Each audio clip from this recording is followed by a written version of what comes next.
think we can agree that Nine Kings was already a good game when it launched, but 26 patches later, what was already a good game has quietly become a much bigger one. Multiplayer, endless mode overhauls, new bosses, performance work, new cards, balance fixes. It kept coming and coming, and it keeps coming. So whether you played this game at launch and drifted away, or you're just hearing about this now, here's what the game actually looks like today. Nine Kings is a strategy deck builder where you build a tiny kingdom and watch it slowly turn into something ridiculous. Each run, you pick one of 9 kings, each with their own starting deck. Those cards are your buildings, your troops and your spells. Every year, basically every round, you get new cards to play and place them on a grid. Your army then auto-fights waves of enemy kings, attacking your kingdom. The game is simple on the surface. Put down a blacksmith, it buffs nearby troops. Drop a barracks, it spawns more soldiers. But once you start combining and synergizing things, it gets weird and satisfying fast. A building that poisons enemies stacks with one that slows them, and your stronghold cranks out towers every second, while everything else keeps multiplying. The numbers don't simply go big,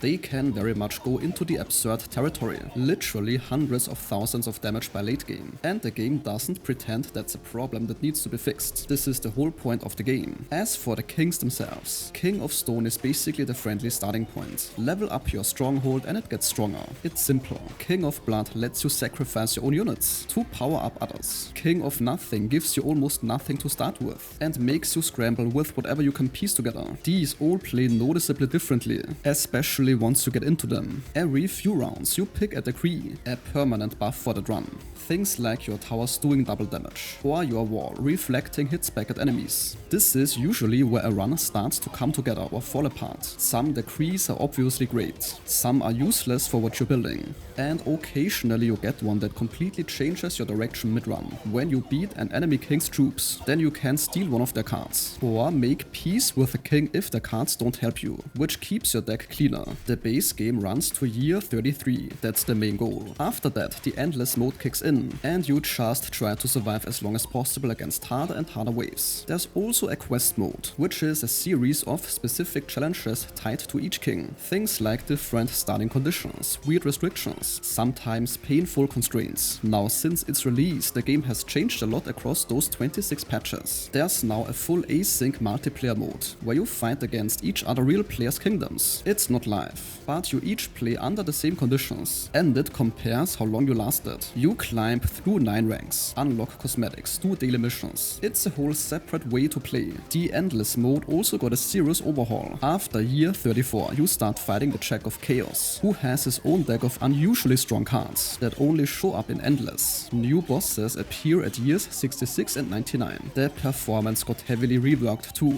The game handles the late game armies much better. Proper controller support got added as well. The game does still have issues though. The RNG for finding specific cards can be genuinely frustrating. You can spend several rerolls in the shop, looking for one card and it just won't show up. Some kings also still feel stronger than others, so balancing still needs work. The King of Time, for example, tends to outperform a lot of others pretty easily. The scaling also gets shaky in the very long endless runs. Around year 60 or so, the game can start to feel like it's already decided the outcome, and you're just waiting to see which way it goes. So the game is technically still early access, and that shows in some spots. But the core of it, placing cards, watching your army snowball, chasing that one broken combo that carries you to year 33. All of this stuff works well, and the many patches definitely helped. At this point, the game just keeps pulling you back in.